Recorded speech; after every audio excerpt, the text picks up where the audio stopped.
Buenas noches, América. La caravana de migrantes centroamericanos sigue avanzando por México, intentando llegar a Estados Unidos. Y lo que en un principio generó una atención relativa se ha convertido en una cuestión de primera página internacional. En las últimas horas, una nueva voz se ha sumado al debate, la del presidente venezolano Nicolás Maduro. Dice Maduro que ve con dolor lo que está sucediendo y que envía toda la solidaridad y el amor del pueblo bolivariano a estos marchantes. Siempre es bienvenida la solidaridad con el que sufre, pero sorprende que lo diga él, presidente de Venezuela, que en no pocas ocasiones ha negado la existencia del éxodo de cerca de 2 millones de personas que han escapado de la crisis en su país en los últimos años. Más aún, Maduro le ha pedido a Donald Trump que abra las fronteras cuando él las cierra a muchos de sus connacionales, cuando no les ofrece, por ejemplo, acceso a algo tan simple como el pasaporte. Y por si todo esto no fuera suficiente, Maduro se pregunta por el culpable de la migración hondureña y dice que es el capitalismo neocolonial que domina los países centroamericanos. Más allá de volver a culpar de todos los posibles males del mundo y del universo al capitalismo, sería bueno que Maduro se preguntara por el resultado del modelo socialista bolivariano del siglo XXI, que hasta la fecha no ha sido precisamente exitoso. Como recordaba una determinante figura de la transición española a finales de los años 70, en política se puede hacer de todo menos el ridículo. Son las 8 en Bogotá, Lima, Quito, las 9 en la costa este de Estados Unidos y las 10 en Santiago y en Buenos Aires. Y esto es Poder Latino. Bienvenidos.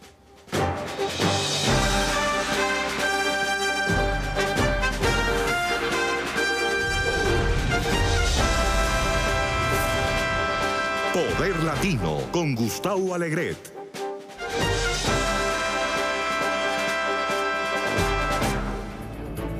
Tiempo para ponerle en los pies de página a las noticias de hoy y la primera se la ponemos a la caravana de migrantes. El presidente Donald Trump lo está convirtiendo en uno de los mensajes principales de esta campaña política de cara a esas elecciones. Lo repite día sí, día también y lo explica a través de su cuenta de Twitter. Pero nos ha llamado la atención que a pesar de la insistencia de poner presión por parte de esta administración y del presidente de esos países, hay varios datos que nos pueden ayudar al contexto del por qué esto es relevante.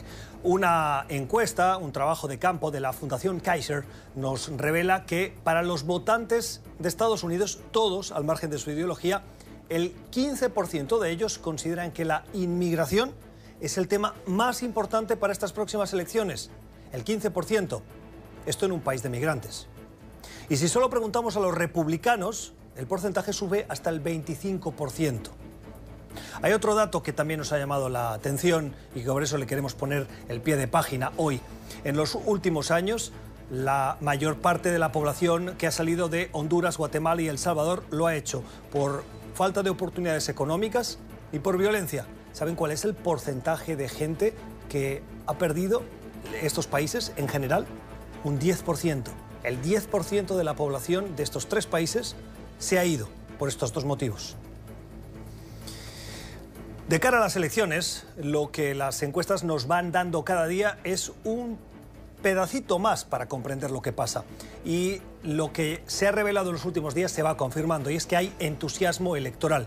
Un entusiasmo electoral que afecta a republicanos y demócratas, pero que en las encuestas que hoy hemos conocido ofrecen una ventaja a los demócratas.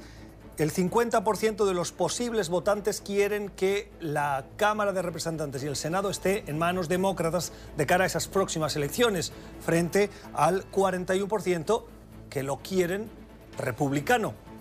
Esto le da una ventaja al Partido Demócrata. Los demócratas lideran la intención de voto entre los latinos, las mujeres, los independientes y los republicanos, entre los hombres, los blancos, las mujeres sin título universitario. Interesantes datos que nos ayudan a comprender. Y estos sí eran encuestas, lo que tenemos ahora son datos. Y lo que nos dicen los datos de voto adelantado, es decir, aquel que se puede reclamar para votar por correo o bien en una oficina física pero previa a la fecha electoral, es que 4,3 millones de estadounidenses ya han ejercido su derecho a votar. Y que del conjunto de los que lo han pedido, miren el dato, 26 millones pidieron ese voto por adelantado. En el 2014, que son las últimas elecciones de medio término, los que pidieron y votaron fueron 25. Hay 1 millón de personas más en estas elecciones que han pedido ese voto adelantado. Saludamos a Felipe Benítez, que es portavoz de Mi Familia Vota. Señor Benítez, buenas noches. ¿Por qué hay esta movilización de gente que quiere votar en estas próximas elecciones, un porcentaje muy superior al de otras? Bueno, es evidente que la narrativa, las políticas públicas, los señalamientos, las acusaciones, los tweets de Donald Trump y todos de sus seguidores y de los miembros del Congreso que lo han apoyado es el principal motivador que ha hecho que nuestra comunidad se movilice y se dirija a las urnas. ¿Y particularmente los latinos van a ser decisivos en estas elecciones, finalmente? Bueno, no podemos definir en este momento, habrá que ver al final, pero sí podemos decir que el factor que Donald Trump está atacando a nuestra comunidad, que trae una narrativa muy negativa, xenófoba, y ustedes muy bien lo saben, sí está motivando a que la gente salga a votar, ya sea a favor o en contra, pero está motivando a que la gente salga a votar. Pero permítame insistir, siempre hemos dicho que los latinos iban a ser decisivos y no sabemos si en estas elecciones lo serán o no definitivamente. Bueno, creo que lo principal es que en ese entonces era el candidato Trump y la realidad es que nadie creía que Trump iba a ganar y eso generó una falsa seguridad que los propios demócratas, que la propia campaña de Hillary Clinton dio por sentado que el voto latino, que el voto de las minorías iba a ser igual que en otros años y no fue así. Así que creo que eso fue un gran despertar, un gran llamado de atención y al menos lo que vemos hasta el momento es que ahora sí hay un ímpetu. Hay una energía que se está viendo que es tomar las cosas, ahora sí que tomar el toro por los cuernos y tomar el futuro de nuestra nación y de nuestra comunidad en nuestras manos a través del voto. La voz de Felipe Benítez, de Mi Familia Vota. Gracias por acompañarnos.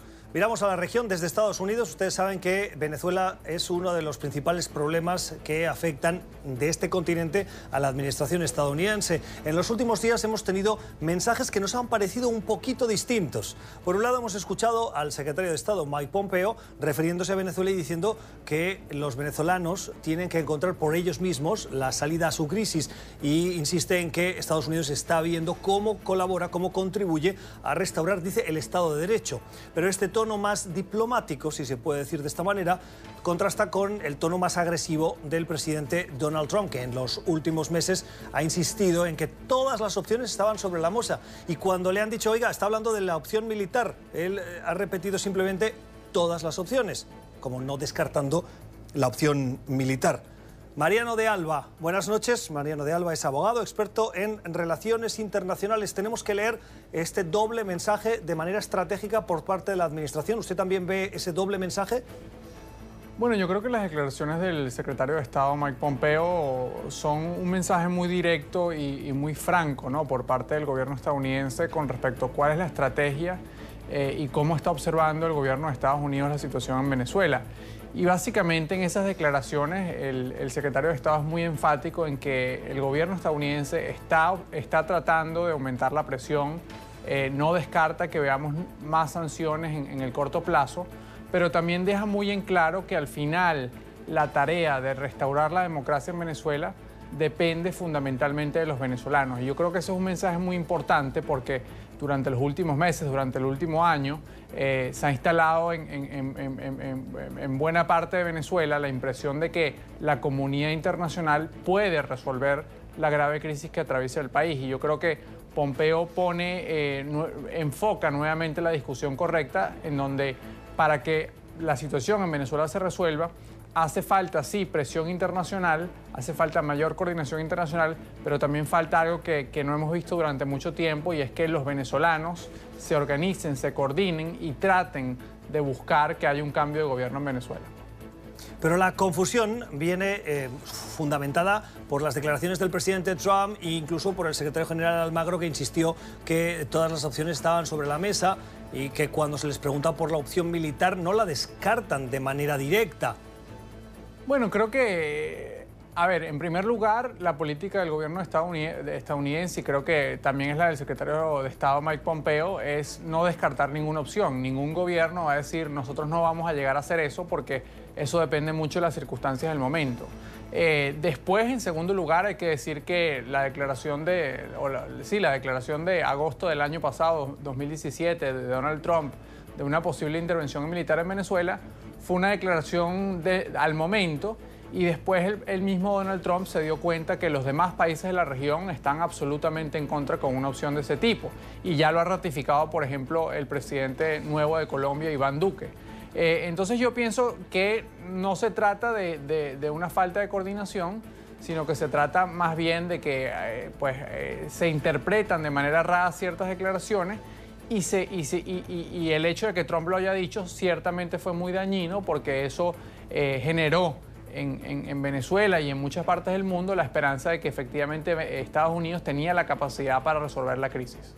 Permítame una última reflexión. Cuando usted escucha que el presidente Donald Trump dice que si los demócratas ganan en Florida, ganan en el Congreso, Estados Unidos puede convertirse en una Venezuela, ¿qué opinión le merece? Bueno, yo creo que en primer lugar es evidente que se trata de un arma retórica por parte del presidente Donald Trump, muy propio de la campaña electoral. Una de las herramientas fundamentales de Donald Trump a la hora de hacer campaña política es tratar de infligir miedo en la población para así también movilizar a su base, a la base que lo apoya. Por lo tanto, cuando el presidente Donald Trump dice que si ganan los demócratas el Congreso o las distintas gobernaciones que están en juego el próximo mes de noviembre, Estados Unidos se va a convertir en Venezuela, creo que no tiene ningún tipo de asidero en la realidad. Más bien se trata de un juego político en donde obviamente Venezuela es muy mal vista en Estados Unidos y en la región, la situación en la que está Venezuela ahorita, y por lo tanto esa es una manera de desprestigiar al Partido Demócrata y de tratar de invitar o de exhortar a su base, a quienes lo apoyan, a que voten por el Partido Republicano y por los candidatos que él está apoyando. La opinión de Mariano de Alba es abogado experto en relaciones internacionales. Un último pie de página a una noticia que nos revela el diario The New York Times. El gobierno del presidente Trump quiere definir el género por el sexo al nacer. Y es que se ha filtrado un documento interno por el que la administración estaría estudiando revisar una normativa aprobada por la presidencia de Barack Obama en la que se reconocía el concepto del transgénero y se permitía a las personas que se consideran transgénero pues acceder a beneficios sociales, a ayudas federales, etc. Ahora el gobierno de Trump dice que esto tiene que ser en base a la biología, a una biología clara, dice, fundamentada en la ciencia objetiva y manejable. Saludamos a Mara Quisling, que es la directora ejecutiva del Centro Nacional para la Igualdad Transgénero. Señora Quisling, gracias por estar con nosotros. ¿Qué significaría para la comunidad transgénero si avanza esta propuesta del presidente Trump? Bienvenida. Bueno, esto significa que la administración de Trump está diciendo que no hará cumplir las leyes de los derechos civiles en los Estados Unidos. Es peligroso y está incorrecto, como la mayoría de las cosas que hace la administración de Trump. Hay analistas que dicen que esto podría ser una bomba de humo, una cortina de cara a las elecciones para movilizar el voto conservador. Pero al margen de si es o no una cortina de humo, ¿ustedes cómo se sienten? La gente está bastante asustada que la administración de Trump está atacándonos de manera tan directa y agresiva. Los padres de los niños transgénero están asustados, pero también somos una comunidad muy fuerte y resistente y nos mantendremos juntos para vencer esto. ¿Y cómo se están organizando? Bueno, nuestro papel en la organización es hacer que el Congreso actúe, hacer que los abogados demanden al gobierno federal, pero la gente transgénero en todas partes están apoyando mutuamente, están votando y estoy confiada de que nos mantendremos juntos y ganaremos. Mara Quisling es la directora ejecutiva del Centro Nacional para la Igualdad Transgénero. Gracias por habernos acompañado. Y un último apunte antes de cerrar estas pies de página. La semana pasada hablábamos del premio de la lotería y de que era más fácil que a usted le cayera un rayo viendo comprar el boleto que tocase ese boleto comprado. Pues bien, no sé si les caerá o no un rayo, pero el premio no le tocó a nadie y hay un bote de 1.600 millones de dólares en Estados Unidos. La fiebre continúa. Tiempo para la entrevista en nuestro Poder Latino de hoy. En el año 1987, recordarán la imagen, Mikhail Gorbachev, el entonces líder de la extinta Unión Soviética, y Ronald Reagan, presidente de Estados Unidos, se sentaban a firmar un acuerdo que pasó a la historia. Un acuerdo que pretendía reducir las capacidades nucleares, el armamento nuclear de las dos grandes potencias. Acuérdense que eso era los últimos estadios de lo que se llamó Guerra Fría. Pero en las últimas horas el presidente Donald Trump ha dicho que quiere salirse de ese acuerdo porque Rusia lo está violando. Una de las personas que trabajó en el Departamento de Defensa en esos preparativos, en esas duras negociaciones, fue quien hoy nos acompaña en este tiempo de entrevista, Lawrence Korb, ex secretario adjunto de Defensa de Estados Unidos con el presidente Ronald Reagan. Señor Korb, gracias por estar con nosotros, bienvenido. Gracias y buenas noches. Señor Korb, ¿qué pasó en el año 86-87? ¿Por qué ese acuerdo fue tan difícil? Bueno, esto fue un acuerdo bastante difícil de alcanzar porque fue el primer acuerdo de control de armas que completamente eliminó una clase de armas nucleares. Los otros han reducido el número, pero este eliminó unos 2.700 misiles de rango intermedio. En otras palabras, son misiles que solo se quedan en el teatro o en el área. Y esto nunca había pasado entre nosotros y la Unión Soviética. Lo otro que fue bastante significativo de esto es que estos misiles de rango intermedio no son tan poderosos como los misiles balísticos intercontinentales. Así que siempre hubo un miedo de que serían más posibles de usar si una guerra convencional se desatara en Europa durante los 80. ¿Por qué fue tan difícil conseguir el acuerdo? Bueno, fue bastante difícil porque le estabas pidiendo a ambas partes que renunciaran a algo que quizás habrían tenido que utilizar si una batalla convencional, si una batalla entre las fuerzas no salía bien.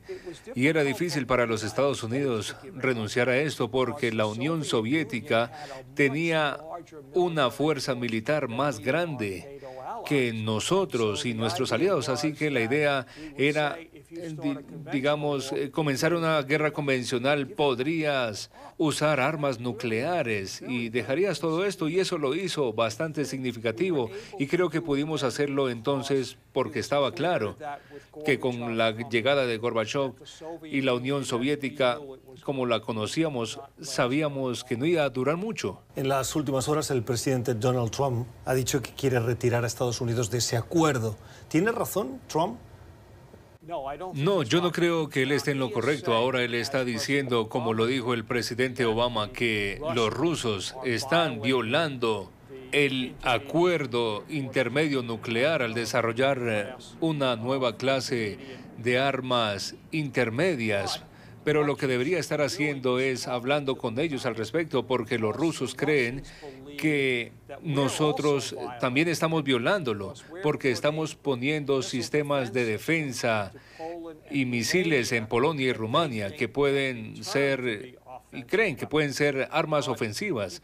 Pero no te sales de un acuerdo que ha durado por décadas y lo anuncias en un mitin de campaña, sino que te sientas y tratas de llegar a un acuerdo con los rusos, porque Putin ha pedido la extensión de los misiles de amplio rango para otros 5 años y Trump no ha dicho nada al respecto. Pero el presidente Obama, en el final de su presidencia, también hizo la misma denuncia y hoy el Reino Unido apoya la denuncia que hace el presidente Trump.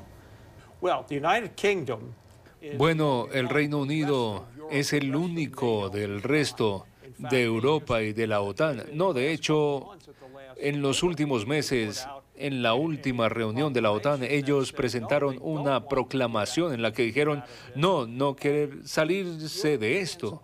Y los europeos no van a dejar que nosotros pongamos esos misiles en Europa.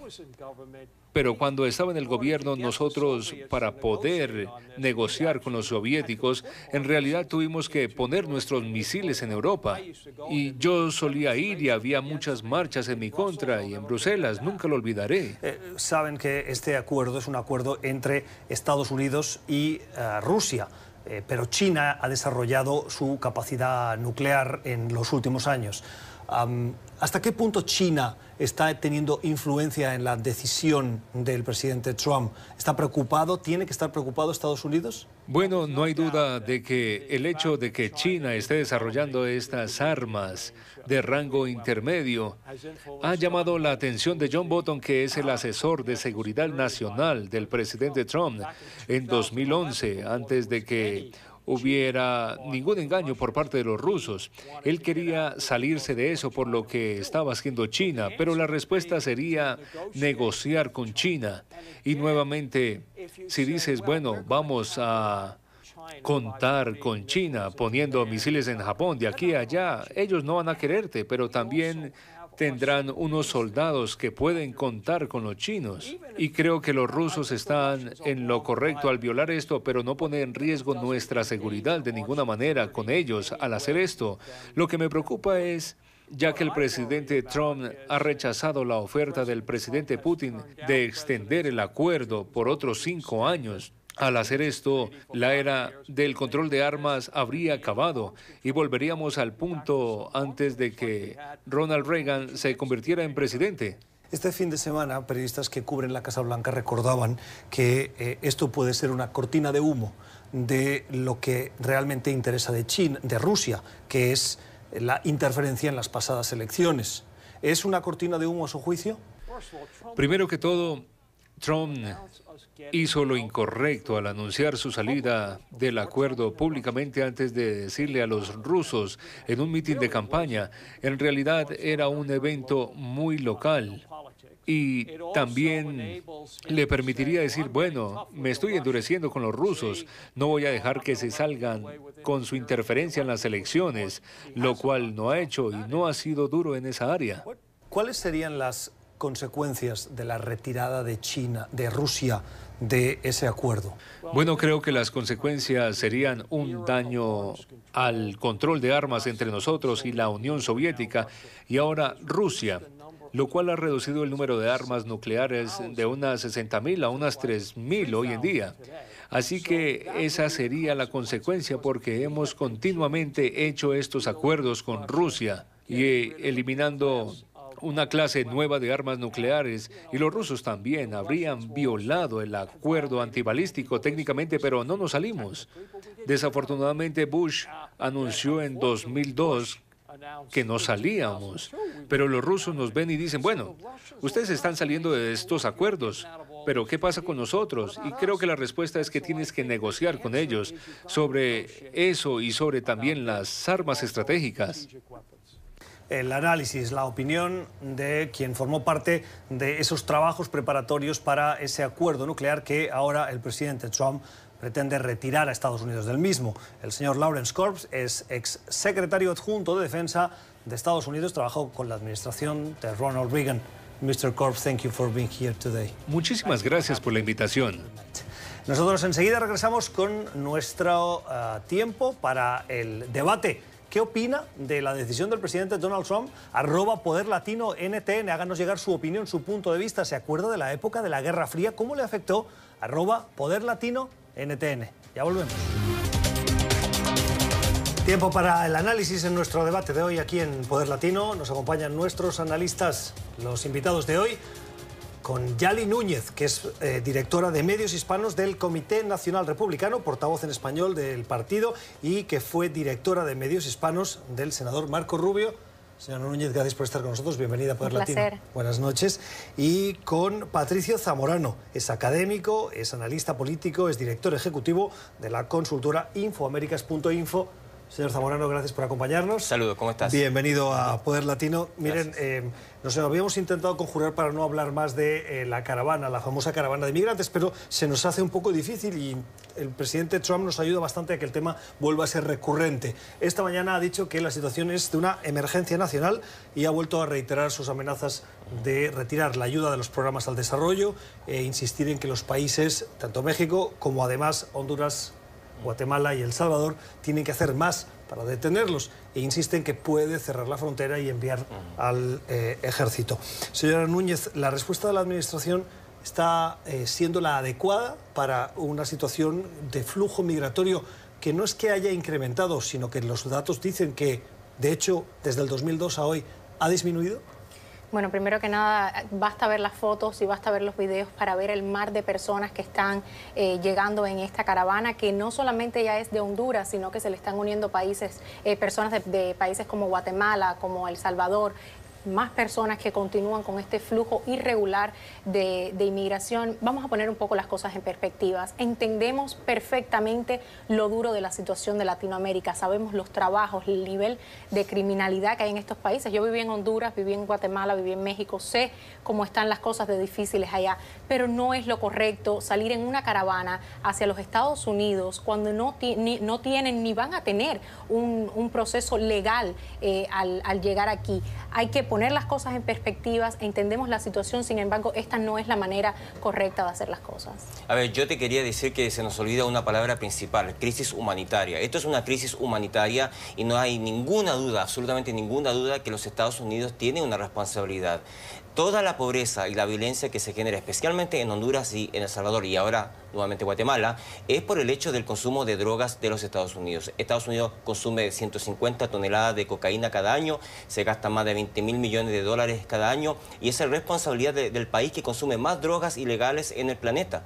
Estos países son víctimas de esa política fallida antidroga en los Estados Unidos. Entonces creo yo, el presidente Trump, cualquier gobierno de los Estados Unidos debiera hacerse responsable de esta crisis migratoria que es humanitaria.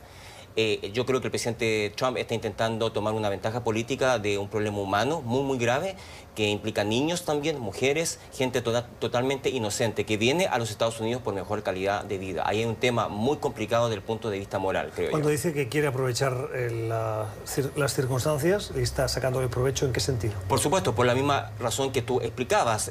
La migración creo que se ha detenido bastante con esta política anti-inmigrante clara de los Estados Unidos. El presidente Trump es un presidente anti-inmigrante, lo dice semana a semana. Entonces, creo yo que sacar ventaja de un drama humano de miles de personas y familias es lamentable. Yo pienso que lo que tenemos que darnos cuenta aquí es que esto no es la responsabilidad de los Estados Unidos, sino se responsabilizaría a todos los países del mundo por cualquier tipo de crimen que ocurra en otros países. Hay mucho nivel de criminalidad en Brasil. Yo no veo una caravana saliendo desde Brasil. Entonces, esta no es la manera de hacer las cosas. Creo que hay que entender que hace 2 semanas se llevó a cabo una conferencia de prosperidad y seguridad con el vicepresidente, con el secretario Pompeo, con el presidente de Honduras, con el presidente de Guatemala y de algunos de los países centroamericanos. Y se dijo muy claramente que el proceso para venir a los Estados Unidos debe ser un proceso legal, que se deben tomar las medidas correctas cuando las personas quieren inmigrar, que no se recomienda la inmigración ilegal porque incurren no solo en delitos, sino en poner en peligro a muchos de los niños, que tengo colegas periodistas que están reportando esta caravana, y que hay niños enfermos en los parques en estos momentos. Una irresponsabilidad hacer esto. Pero eso es una falacia. No es que haya un proceso legal para que esta gente pueda migrar. Permíteme, Patricio, una falacia es una manera bonita de decir una mentira, y esto no es una mentira. Porque no es una mentira. No hay un proceso legal. El proceso de inmigración de los Estados Unidos está quebrado, está fallido. Gracias a los demócratas que no quieren cambiar las leyes. Donald Trump no está haciendo absolutamente nada para generar una avenida legal. Decir que vengan desde el punto de vista legal todos estos migrantes es una falacia, es una mentira. No existe un proceso para que ellos puedan emigrar y encontrar empleo. ¿Cómo explicas entonces la entrada de los otros inmigrantes que sí tienen una legalidad en este país? Son muy pocos. Son muy pocos. Son muy pocos en general. Vivimos en este país? Legales son muy pocos. Este país no tiene un proceso establecido, por eso es que estamos en este problema.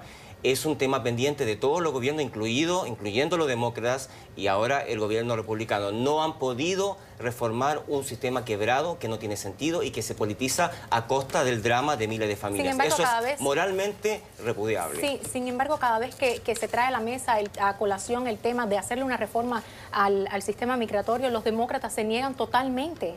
Totalmente, no hay por parte de ellos una respuesta coherente a las medidas que se debe tomar para reformar un sistema que lleva años, como tú dices, roto. Yo te diría que ambos partidos, incluyendo Por ejemplo, bajo el gobierno de Bush se intentó hacer acuerdos, pero el problema principal es que se politiza el tema del punto de vista electoral. Y lo más lamentable es que Donald Trump está usando el tema de inmigración mezclado con lo racial para alimentar a grupos conservadores de los Estados Unidos para que voten por él. Y ese es un tema que no tiene nada que ver con la crisis humanitaria. Aquí estamos hablando de una crisis humanitaria y eso el Partido Republicano, Demócratas, todos los sectores deben reconocerlo. No se ha visto en ningún momento ningún comentario sobre la raza de nadie. Por supuesto, simplemente permíteme un segundo.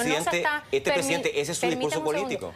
No se está hablando en ningún momento de la raza de nadie. Lo único que se está diciendo, Donald Trump lanzó su campaña electoral acusando a los mexicanos así, con nombre y apellido, que los mexicanos eran violadores y criminales. Así empezó la campaña, así va a terminar. La realidad es que no se está en estos momentos usando ningún tipo de término racial. Simplemente se está diciendo que la inmigración debe ser un proceso que debe tomar lugar de una manera legal y no de una manera irregular, porque cuando esto se haga una moda, esta no va a ser la única caravana que vamos a ver. Vamos a cambiar de tema. Hay nuevos datos. Pero el tema de la inmigración de las familias con el drama que implica no es una moda, es una necesidad. Permítame, yo creo que vamos a tener ocasión de poder abordar más la cuestión de la caravana en los próximos días porque el tema, desgraciadamente, no se ha terminado aquí. Quería comentarles y pedirles ya su análisis sobre el entusiasmo. Las últimas encuestas que hemos conocido, la última de las cadenas de televisión NBC y el rotativo The Wall Street Journal, nos revelan que hay un entusiasmo particularmente atípico en estas elecciones de medio término que ofrece una ventaja a los demócratas por delante de los republicanos y está impulsado fundamentalmente por los jóvenes y las mujeres. ¿Tenemos que ver datos de participación superiores en estas próximas elecciones? Bueno, hoy precisamente por parte de NBC ha salido un poll nuevo donde pone al presidente el entusiasmo que hay por parte de las personas que apoyan al presidente por encima de lo que tuvo en un término como Obama. Entonces estamos viendo también entusiasmo por parte de lo que es apoyar las políticas republicanas y apoyar al presidente Trump. Obama no le fue muy bien en las elecciones de medio término. Pero bueno, por lo menos a Trump le está yendo mucho mejor y le está yendo mucho mejor gracias a la economía como está, a las políticas que ha implementado, a su manera firme a la hora de tratar ciertos temas, que es muy importante y es algo que el pueblo americano quiere ver y quiere ver desarrollarse en este próximo noviembre 6. Yo digo que al contrario, que le está yendo bastante mal comparando el desarrollo económico, que es indudable, bastante bueno, que venía desde el gobierno anterior y que se ha potenciado ahora, el tema del desempleo. Donald Trump todavía es el peor presidente evaluado de la historia contemporánea de los Estados Unidos. La mayoría de las encuestas ponen entre un 55 y un 60% de reprobación y de aprobación siempre bordea el 40%. Algunas encuestas incluso 32%. Yo te diría que lo que puede pasar en un par de semanas más es todo lo contrario. El Partido Republicano sabe que viene una posible debacle, es posible que pierda la Cámara Baja. Donald Trump yo creo que ha antagonizado muchos de los grupos importantes que tú mencionas, los jóvenes, las mujeres, las minorías, los afroestadounidenses, un gran porcentaje de la población blanca que no comparte los valores extremos de Donald Trump. Así que yo te diría que no cabe duda que viene una situación bien complicada. Vemos estos análisis. ¿No? Mira, la realidad es que si nos vamos a concentrar en todo lo que dicen los polls, sí, se puede ver y se puede ser un poco... confiarnos un poquito, pero no tanto, porque la realidad es que los polls decían que Hillary Clinton iba a ganar. ¿Y dónde está Hillary Clinton? No, ganó por 3 millones de votos. ¿Dónde está ganó Hillary? Por 3 millones de votos, está en la presidencia de los Estados Unidos, Hillary Clinton. Entonces, no podemos darle un apoyo por encima del que se le debe dar a estos polls que supuestamente nos dicen y hacen analíticas y análisis de todas estas cosas, sin embargo, no siempre son efectivos. Pero entonces, ¿por qué usted sí le da credibilidad al que al principio No le estoy mencionaba? dando credibilidad. Lo que te estoy diciendo es que entre los que hay se está viendo también parte del que me dices y parte del que te digo. Algunos muestran una cosa, otros muestran otra cosa. No podemos, como dicen en inglés, rely, no podemos confiarnos totalmente de lo que es una encuesta. Pues hablando precisamente de datos y no encuestas. El voto temprano, el voto anticipado en Estados Unidos, hay ya 4,3 millones de estadounidenses que ya han podido ejercer su derecho al voto de cara a estas próximas elecciones, en elecciones tempranas. Hay que recordar que alrededor de 26 millones de estadounidenses han pedido poder votar anticipadamente, o bien por correo o bien en algún punto de votación donde se le permite esa votación temprana. Si comparamos los 26 millones, como explicábamos antes en las noticias, con los 25 que sí lo hicieron en las últimas elecciones del 2014 de medio término, solo con la petición ya estamos por encima. ¿El voto temprano a quién beneficia? Yo diría que por lo menos lo que se está viendo es un reflujo de mucho voto progresista que no votó en la última elección, o voto independiente que está un poco decepcionado, no del tema de la economía, no del tema del empleo. Están decepcionados porque tienen personas como Bernie Sanders, yo creo que todo está decepcionado. Lo quiere llevar a la izquierda. Yo creo que está decepcionado. Estoy hablando de los independientes, ¿sabes? Que no son ni de derecha ni de izquierda. Bernie Sanders que están un poco traumatizados por esta política moral, por así llamarla, de Donald Trump estos últimos 2 años, que ha sido, yo diría, un desastre para la dignidad de la presidencia de los Estados Unidos en materia de política internacional, con el tema de los grupos minoritarios sexuales, los hispanos, las mujeres. La verdad es que Donald Trump nuevamente ha antagonizado a todos estos grupos, y no me cabe duda que un gran porcentaje de la gente que quiere votar pertenece a estos grupos. No hay ninguna duda. Cuando vemos personas que no reconocen los triunfos, no solamente de la administración, sino de lo que ha sido los triunfos para esta nación en general, deberían hacer una caravana e irse. Es lo que deberían hacer. ¿Sabes por qué? Porque este presidente ha puesto miles de dólares en los bolsillos de los contribuyentes y vemos personas que no quieren reconocer ese éxito. Entonces, ¿dónde está la justicia? Vemos personas como, por ejemplo, Nancy Pelosi, que reconoce cuando se hace un aumento de trabajos por parte de una administración como la de Obama y no requiere reconocer un número más alto cuando se crean trabajos por parte de Donald Trump. Para aclarar un poco las cifras, el tema de devolverle plata a la gente ha sido muy menor con una reforma tributaria que la verdad es que ha sido muy poco dinero, y los salarios siguen exactamente iguales, bastante bajos históricamente. Eso no es así, decir que la gente tiene más ¿Tú no dinero. reconoces que el progreso, el de la economía, sigue en ascenso después de casi 2 años y todavía le están dando el crédito a la administración de Obama? Yo creo que lo preocupante es que con el avance de la economía, efectivamente ha ido avanzando la economía, no hay ninguna duda, y que el desempleo viene cayendo fuertemente, pero no se traduce en un apoyo mayoritario a Donald Trump. Donald Trump todavía es repudiado por un gran porcentaje de la población, más del 50%. Entonces, ¿cómo te explicas eso? Es simplemente una falta de liderazgo moral. Lo que sí te puedo decir es una cosa. Me parece que hay que ser un poco más justos con esta administración, porque nos estamos yendo mucho nada más por un comentario que vemos por parte del presidente en Twitter, semanal, y no por los hechos que está mostrando esta administración a la hora de sentarse a la mesa. Les pido un último comentario sobre un tema. El gobierno del presidente Trump quiere definir el género por el sexo al nacer. Una circular interna a la que ha tenido acceso el rotativo de New York Times dice que el Departamento de Salud y Servicios Humanos lo que quiere es trabajar para que, con base biológica clara, fundamentada en la ciencia objetiva y manejable, es decir, por los genitales del nacimiento, lo que indica que el género de cada individuo. Esto se traduce en un retroceso de las políticas que había adelantado la administración anterior, que permitía, por ejemplo, determinados derechos y el acceso a beneficios sociales a personas que son consideradas transgénero. Señora Núñez, ¿cómo lo valora? Hay que esperar a que todo se lleve a la mesa de manera total, a que se pase la ley, porque esto también es parte, esto es también parte de lo que el Congreso tiene que aprobar. Entonces, hasta que una mayoría no apruebe esto, y si no se hace de manera orden ejecutiva, no debemos estar comentando o especulando al respecto. Esa es mi posición. A ver, es bastante claro, nuevamente tiene concordancia con todo lo que implica la administración de Donald Trump, es afectar a una minoría que merece dignidad, que merece, digamos, ser dignificada a través de su propia sexualidad, y que nuevamente vemos que la administración va en contra de la historia moderna y del avance social, ¿no? ¿Cuántas minorías están siendo afectadas y sufriendo por este tipo de medidas? Ya veníamos avanzando. Yo creo que nuevamente eso, otra muestra de un retroceso moral, un retroceso social en manos de la administración de Donald Trump, y la verdad es que es una batalla que se supone que no debería dar. Estamos avanzando y este tipo de medidas es un retroceso moral importante. ¿No? Un analista decía esta mañana, al respecto de la luz de lo que usted nos comenta, que esto tiene más pinta de tener la voluntad de lanzar un mensaje a una base, a un tipo de público que es el evangélico, y que después, en el recorrido real que puede tener, y usted lo mencionaba ahora, es pura especulación, el Congreso no va a entrar en esa batalla, porque eso es algo algo ya aprobado, dado, e incluso entre algunos republicanos, como que es algo que no está dentro de las prioridades y que forma parte del mensaje del presidente para movilizar el voto conservador. Así es.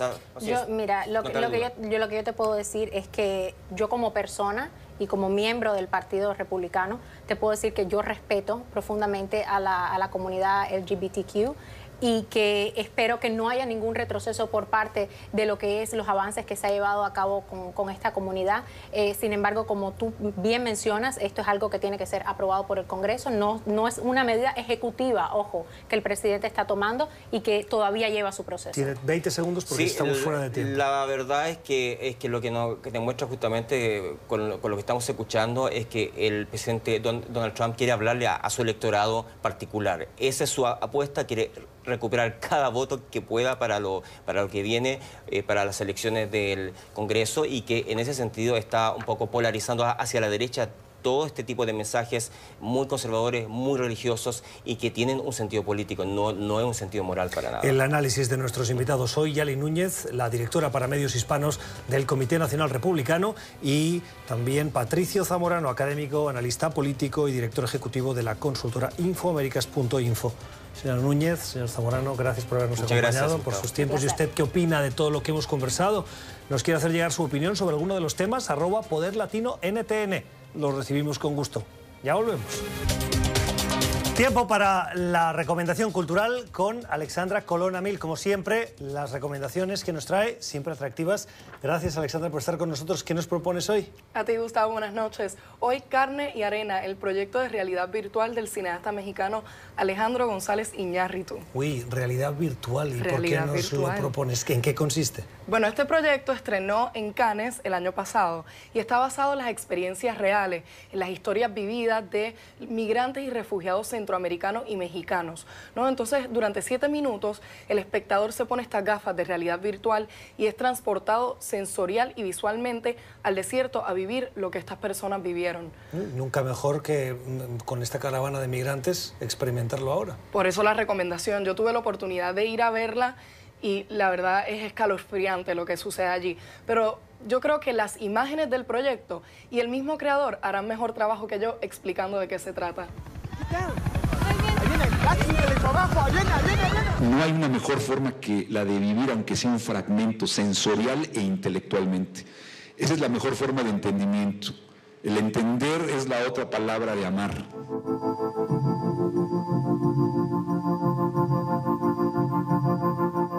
Carne y Arena de Alejandro González Iñárritu, que ahora mismo se encuentra, Alexandra, en Washington, pero que puede viajar.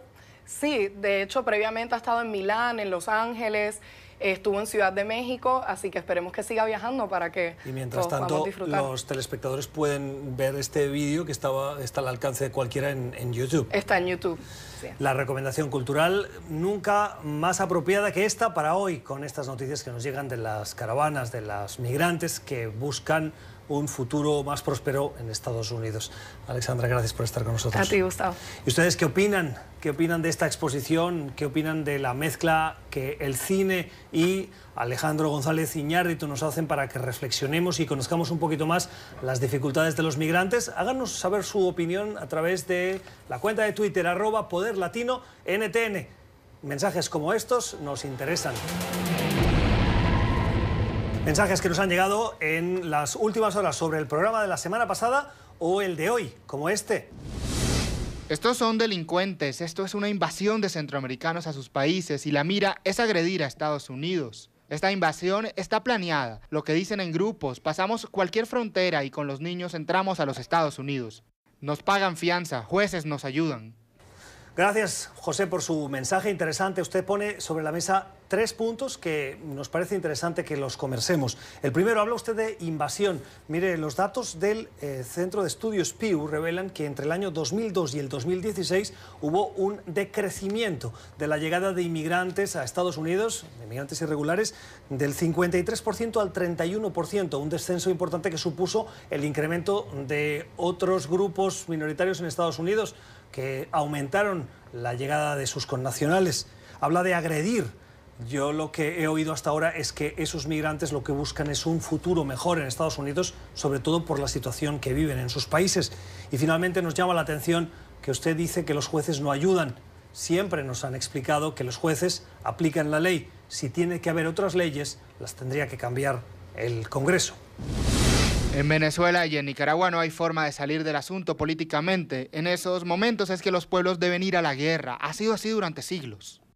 Muchas gracias, Andrés, por su mensaje. ¿Seguro que la guerra es una opción que tenemos que considerar? Yo no conozco a nadie que realmente quiera ir a la guerra y mucho menos enviar, por ejemplo, a sus hijos o familiares a un conflicto armado. Hay, además, muchas cosas que se pueden hacer antes de llegar a eso.